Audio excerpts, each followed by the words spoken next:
no INSPER, acho que no penúltimo semestre do INSPER em economia, né?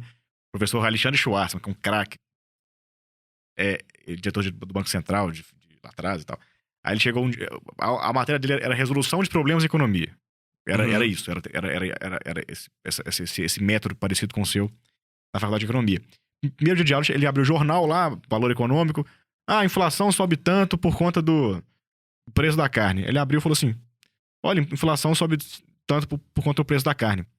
Vocês têm uma semana pra me mostrar se é verdade ou não isso aqui. Maravilhoso. E aí ele, o professor de estatística, o Sérgio, falava: ó, beleza. Daqui a uma semana, no meio do caminho, vocês vão ter um touch point comigo que eu vou mostrar pra vocês.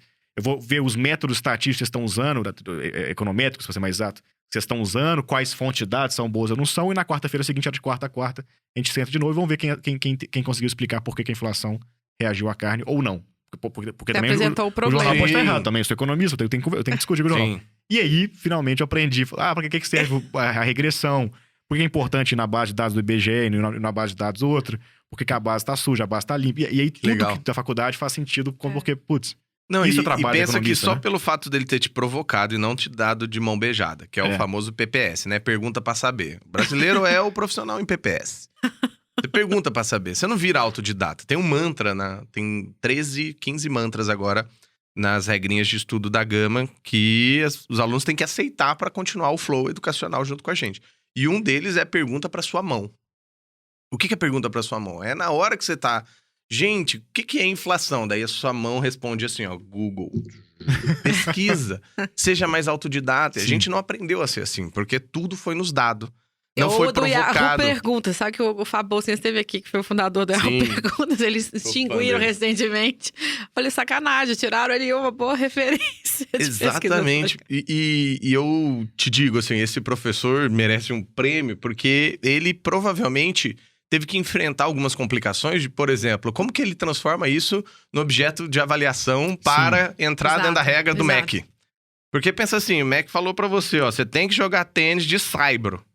E tem que ser com essa raquete, com esse tênis, com esse jeito, lá. E avalia assim, pontua assim. Aí o mundo mudou e tal, e pô, hoje tem o tênis de mesa. Olha que da hora, dá pra você ter um ambiente indoor bem mais barato, acessível, dá pra ter lá no seu clube, nananã, e pô... Tem um paredão, tem um não sei o quê. Mas não rola, cara, não rola, tem que ser no cyber, tem que ser daquele jeito, tem que ter o objeto avaliativo.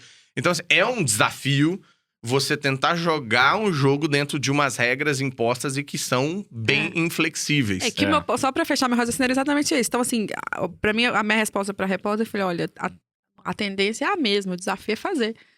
A fase que nós vamos é fazer escalar, não é? Não é que você precisa buscar a próxima tendência, é você aplicar essa tendência e escalar ela. Agora, o desafio foi o outro lado, aplicar, porque criar o campo é bonitinho, né? Exato. Eu criei os PBLs, criei o ambiente simulado, comprimi os dias ali para tornar ele imersivo. Achou uns bons problemas. Trouxe empresas, vamos lá, o Nubank, o Maximilias, a Melios, todos trouxeram problemas, colocaram lá, os alunos têm que simular aqueles problemas de maneira imersiva, resolvendo bons problemas ali, né? O Maximilian Melios também, que era a turma que fazia startup. Exatamente. Só que nada adianta desse ambiente educacional, desse campo, né, para jogar o jogo, se você não tiver regrinhas bem feitas, estruturadas e que desafiam também esse modelo a dar certo. E aí, pra gente, existiu um formato educacional que funcionou baseado em 4 pilares. Você precisa de pessoas, no plural, que gerem uma nas outras accountability, ou seja, o senso de corresponsabilização, e que estejam movidas por uma mesma motivação intrínseca, ou seja, elas querem ir para o mesmo lugar, e que façam tudo isso dentro de um determinado tempo. Então, eu vou dar um exemplo de como isso acontece. Você monta um grupo multidisciplinar, onde vai ter 2 designers, 2 pessoas de marketing, 2 pessoas de vendas e 2 pessoas de programação. Você dá um desafio para eles. Ó, Max Milhas aqui vai lançar um blog, tipo como que chama aquele? Melhores Destinos.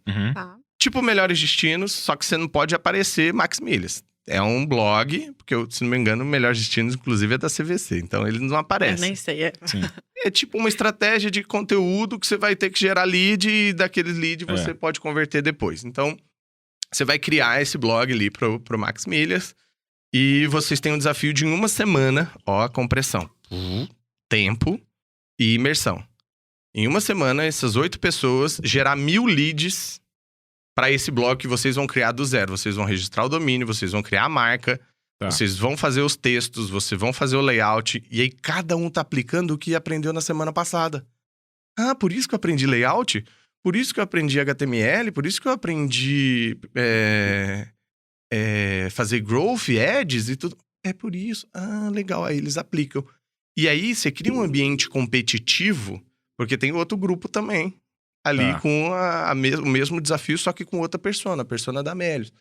E isso vai fazendo com que as pessoas entrem em uma disputa positiva, mas que é o welcome to the jungle, gente. Porque hoje, se for trabalhar numa empresa, você fala, não, o ambiente educacional não pode ser competitivo, você não pode colocar os alunos. Gente, o mercado é assim, vai lá na China. Vender pipoca na porta do estádio competitivo. Sabe quantos lugares tem numa sala de aula na China? 80. Sabe quantos alunos tem dentro de uma sala de aula na China? 40. Ué, e quantos chineses tem em Harvard? Não, mas olha a conta. É uma loucura. Ué, se só tem 40 alunos e 80 lugares, tá sobrando 40 lugares? Não, é os pais que sentam do lado. É os avós que sentam do lado. Sabe por quê? Porque uma das únicas chances de você ser alguém num país de bilhões de pessoas é você estudar e ter um assento na universidade, que é muito difícil. Welcome to the jungle. Tiger a competição. Tem uma história sobre isso. Tem, exatamente. Tiger Mums é um conceito chinês justamente por conta disso. E aí, você entra na faculdade, você entra no mercado, também, gente, é disputado. Então, tem alguém agora, em algum lugar do Brasil, estudando o dobro que você está estudando, trabalhando o triplo que você está estudando para conseguir o lugar que você está sonhando. Esta é a realidade do Brasil. Então, se a gente cria um ambiente educacional falando, você é especial, você é perfeito, ainda mais para adultos já, né? Nossa idade média lá vai de 22 a 27 anos, 30 anos mais ou menos.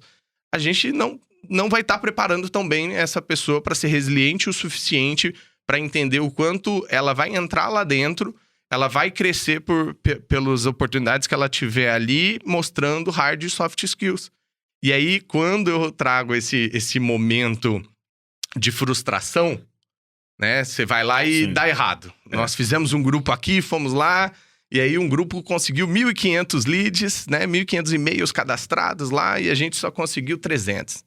Aí a gente vai ficar triste, e aí o que acontece? A Mari vai virar assim e vai falar, viu, Pedro? Se você tivesse me mandado aquela arte antes, e aí o comportamento aparece, porque eu tô simulando. Numa entrevista, isso não ia acontecer. Claro. Eu não ia ver quem é realmente cada uma dessas pessoas. Quem é líder, e ali eu quem vejo que é...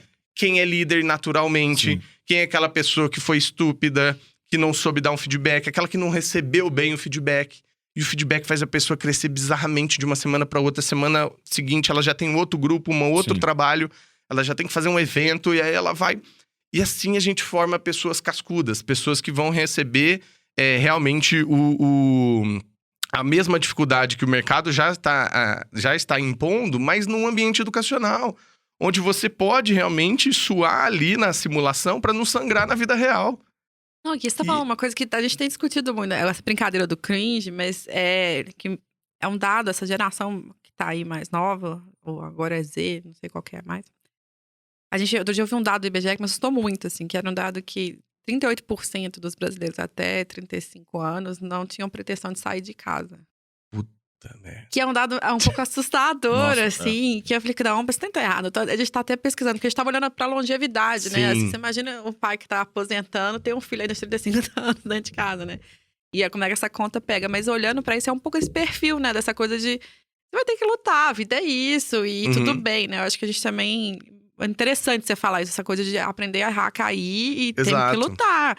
Que pra gente era muito natural no universo do empreendedorismo, mas que eu também vejo essa nova geração com um pouco menos disso, né? Assim, a gente tem que falar mais disso, né? Apesar de ser um tabu, eu acho, de certa forma. Na prática, assim, se você for pegar pra aplicar, é difícil, é complexo. Mas a gente já teve alunos que, por exemplo, vieram do cinema, trabalharam na O2 filmes e tudo mais. Quando viu a metodologia sendo aplicada e ele sendo uma dessas peças da engrenagem, saindo de lá completamente diferente, falando, pô, eu fiz aqui um curso que valeu anos aqui de graduação ou de outras coisas, porque eu entendi, eu apliquei, eu já consegui um emprego e agora eu tô crescendo pra caramba na carreira.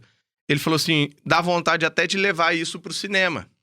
Porque é mesmo jeito de fazer o ambiente e o formato dá para ser aplicado, por exemplo, você tá numa escola de cinema, onde tem um estudando roteiro, outro estudando atuação, outro estudando filmagem, não sei como chama, né? Sim. Filmagem, e o outro...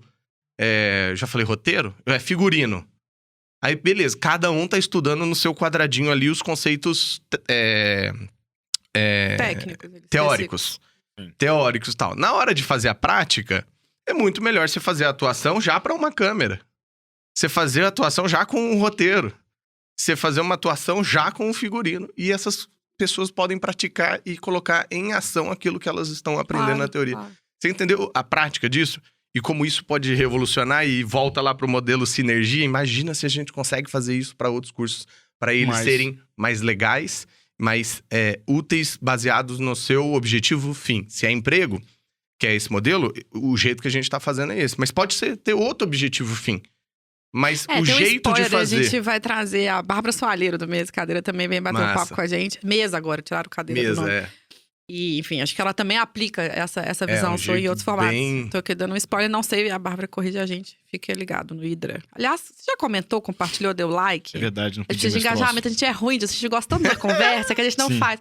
Tem um pessoal lá que podia ajudar a gente na gama. Compartilhe e comente. Se inscreve Comenta no aí, canal. educação. Põe o nome do seu professor favorito, do seu curso. Faz aí, comenta aí. Educação é uma pauta que a gente gosta. Exatamente. O que é educação pra vocês? Isso seria legal entender.